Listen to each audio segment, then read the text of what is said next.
I'm coming out of bodega, and some Spanish kids are rapping, and the biggest one says, yo, let me rap, twin, let me rap. And he started going, da-da-da-da-da-da-da-da-da, boom. Big Pun was like the real gangster out of the whole Terror Squad shit. All that other shit, I mean, because back then Terror Squad, there was a reason why their name was Terror Squad. Like, Pun really went out there and did the shit. One by one, Pun is doing this, pointing at everybody in the room. There's about 20 people in the house. He pointing at each one of them one by one. Yo, show P your gun. Yo, show P your gun. Show P your gun. Now there's mad guns out. Big Pun didn't need decades to leave his mark. He came in fast and made history. He shattered records and lit a fire under a whole new generation of rappers. But while the spotlight was on him, Pun was wrestling with some serious struggles behind the scenes. Tragically, his life was cut short by a massive heart attack at just 28 years old.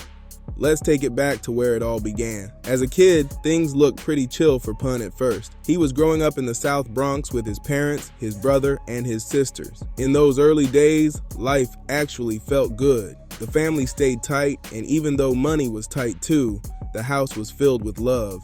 But that peace didn't last long. After his parents split, everything flipped upside down. That's when things started getting real rough. His mom, who had always been loving and protective, fell into a dark place. She got deep into drugs. And then she married a man who was deep in that same world, an addict with his own demons. It all spiraled from there. Before the drugs, she was the type of mom who kept her kids safe and made sure they were taken care of. But once she got caught up, that version of her was gone.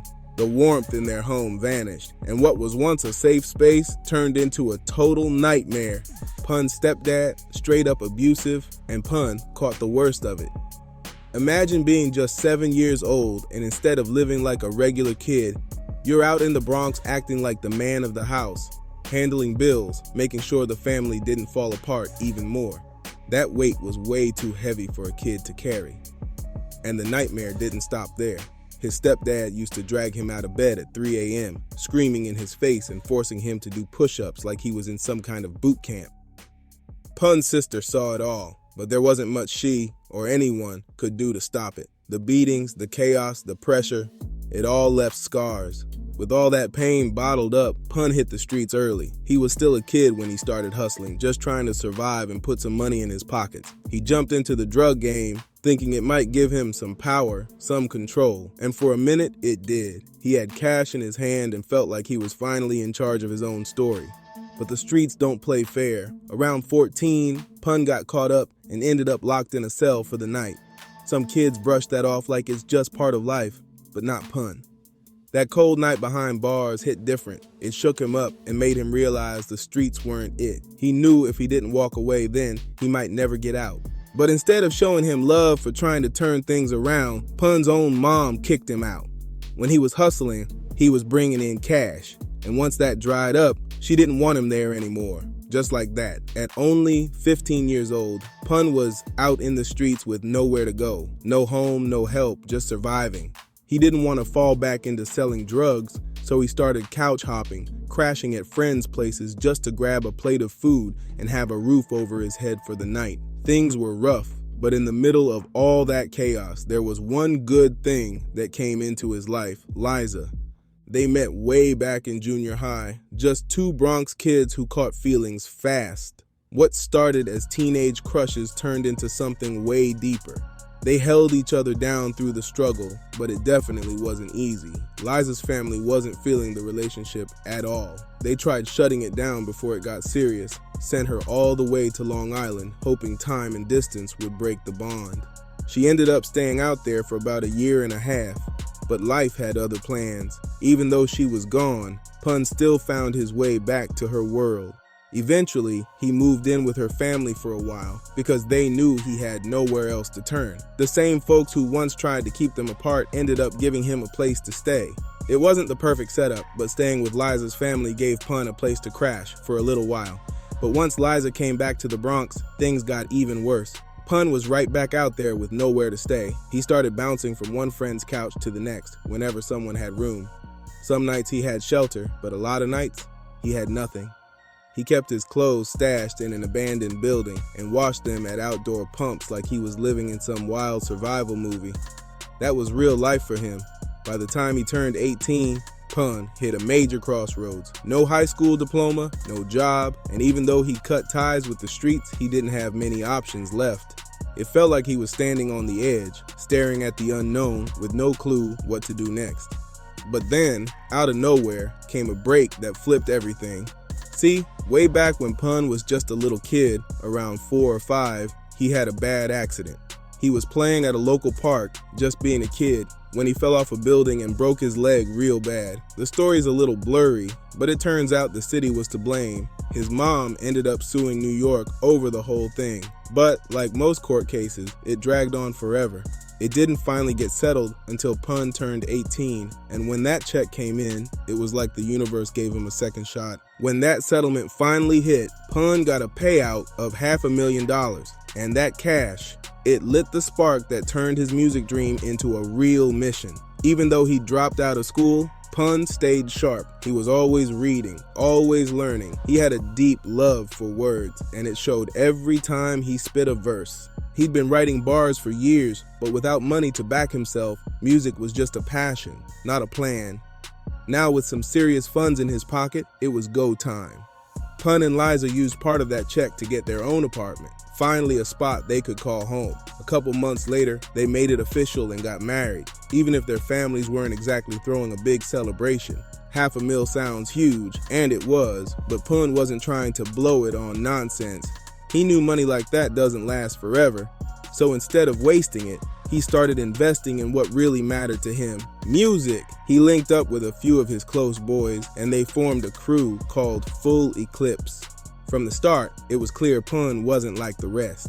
His pen game was insane. The way he flipped words, switched styles, painted pictures with every line. That came from all those books he used to bury himself in. Back in those early rap days, he was going by the name Big Moondog, but everything shifted in '95. That's when Pun met Fat Joe, and from that moment on, everything started changing fast.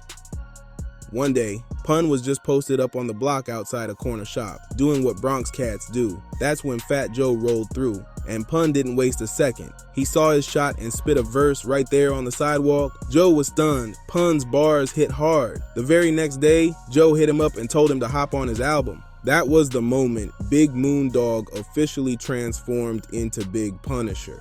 Now today, any artist can go viral in a night, drop a freestyle on TikTok, post a track on YouTube, and boom, you're buzzing. But back in Pun's time, it was a whole different game. If you wanted to blow up, you had to hustle hard. You battled in the streets, hit every open mic, passed out mixtapes hand to hand for years, just to maybe get a shot. But Pun, he broke through faster than most because he had that raw talent. In 1997, he dropped his debut single, I'm Not a Player, and it didn't just make noise, it charted. The song hit number 57 on the Billboard Hot 100, which was wild for a brand new artist. Then he followed up with the remix, Still Not a Player, and that one went even crazier, shooting up to number 24. That's when the industry really sat up and started watching. Then in 1998, he dropped Capital Punishment, and that album changed the whole game.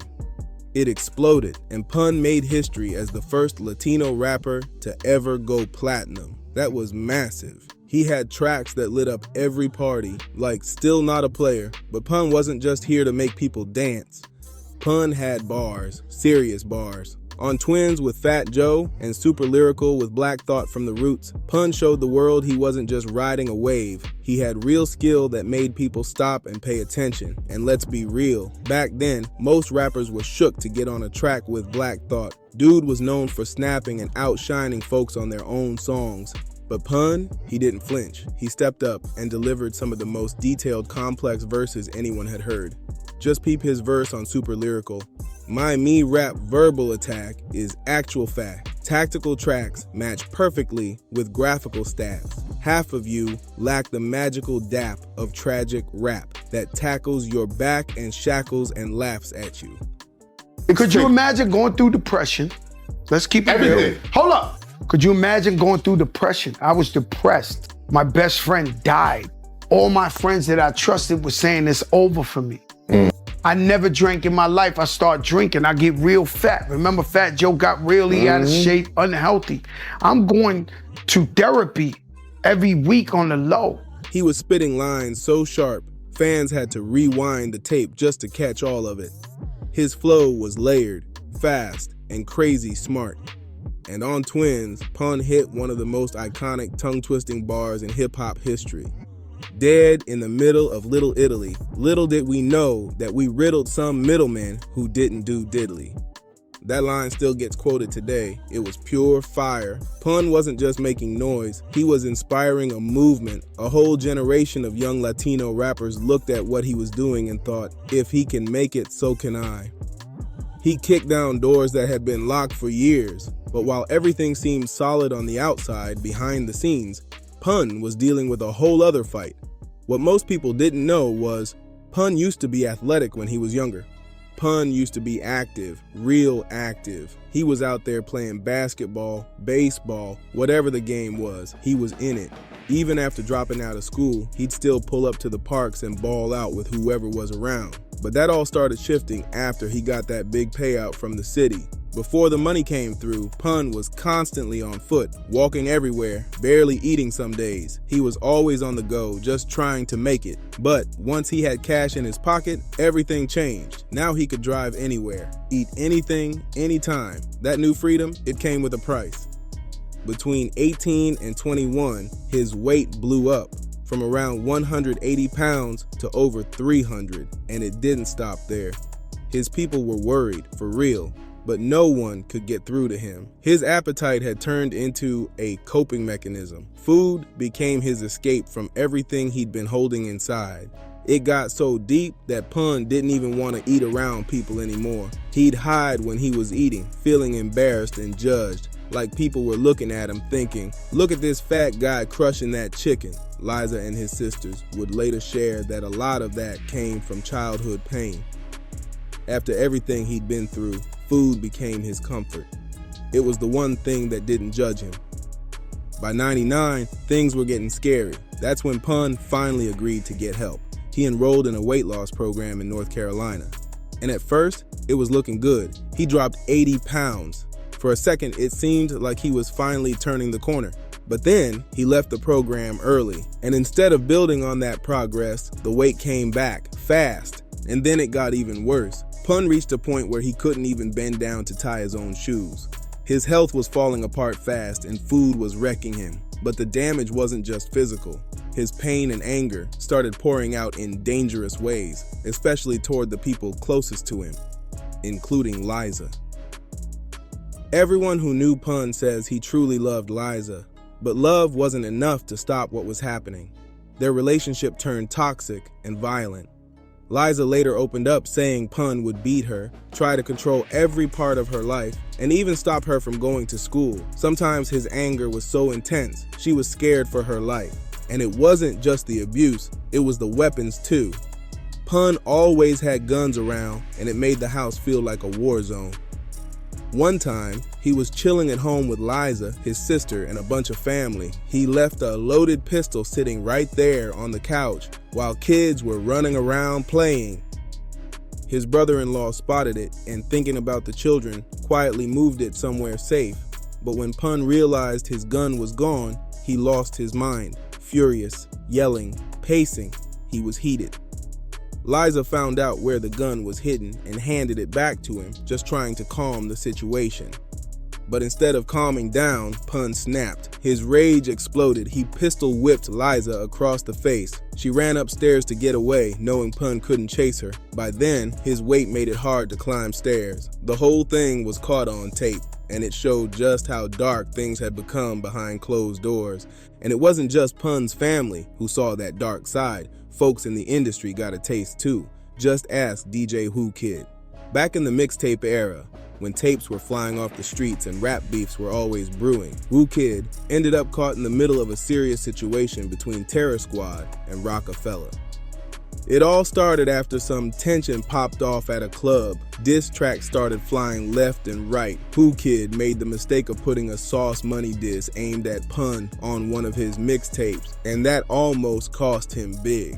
Pun called him up and told him to meet in Harlem. Who Kid thought it was just some regular business, maybe meeting a promoter to get paid for the tape. He pulled up outside the Apollo Theater, waiting on his check, but instead, a Benz rolled up with a young Spanish dude inside, telling him to follow. They led him deep into the projects. Who Kid figured he might be meeting Funkmaster Flex or something, but when he walked into that van, it wasn't Flex waiting, it was Pun and his whole crew, fully strapped. No confusion. Pun let him know exactly what the issue was. He said that diss track had the Latin Kings laughing at him and he wasn't about to be disrespected. Luckily for Who Kid, the tape ended up breaking before it hit heavy and he walked away without harm. But he left with a serious lesson. As he later said, Pun was the real gangster. Out of everyone in Terror Squad, Pun really lived it, and there's a reason they had the name Terror Squad in the first place. And it didn't stop there. Pun once stormed up into Rockefeller's offices to settle things himself. And then there's the wild stories, like his tension with 50 Cent, or how people say he once smashed a bottle over Jay-Z's head during a heated clash. Even with everything going on, Pun kept making waves in the rap game. His name was buzzing louder than ever. But while his career was climbing, his health was breaking down fast. And deep down, Pun knew it. In February 2000, he was supposed to perform on Saturday Night Live with Fat Joe and Jennifer Lopez. That would have been huge, but he had to cancel. His body just couldn't take it anymore. The very next day, he finally opened up to his sister and told her he was ready. He agreed to go through with the weight loss surgery she'd been urging him to get. But by then, it was already too late. The following day, Pun suffered a heart attack. His weight had gotten so out of control, paramedics couldn't even fit him on a stretcher. They had to roll him out of the hotel on a luggage cart. They tried everything to save him, but it wasn't enough. Pun passed away at just 28 years old. When he died, he weighed nearly 700 pounds. The medical examiner said his heart was almost 3 times the size of a normal one. His body simply couldn't take the pressure anymore. Pun's death hit the hip-hop world hard. It was a huge loss. But even after he was gone, the drama didn't stop for his family. Liza later filed a lawsuit against Fat Joe, saying she hadn't seen a dime in royalties from Pun's music since 2005. She claimed Joe was sitting on more than $2 million that was supposed to go to Pun's family. The two eventually settled the case out of court, but for people who used to be like family, it was a painful, messy ending. Even with all the drama, one thing remains solid. Big Pun is still loved and respected in the Bronx. The city even honored him by naming a street after him, Big Pun Plaza, a permanent reminder of where his legacy began. For someone who was only in the rap game a few short years, the impact he made is unbelievable. His name still echoes through hip-hop over 20 years later. Pun was a complex figure, no doubt. He fought battles most people never saw, but despite all the pain, he left behind greatness. He opened doors for Latino artists, set the bar with his wordplay, and proved that talent from the streets could go global. Yeah, he had demons, and yeah, his story took a tragic turn. But none of that erases what he accomplished. If he had gotten the right help earlier, who knows how far he could have gone. Sadly, it didn't go that way. Hip-hop lost a legend way too soon. Rest in peace to Big Pun, a true heavyweight in every sense. If you felt this story, make sure to like, comment, and share this video. And don't forget to subscribe for more deep dives into the legends who shaped the game.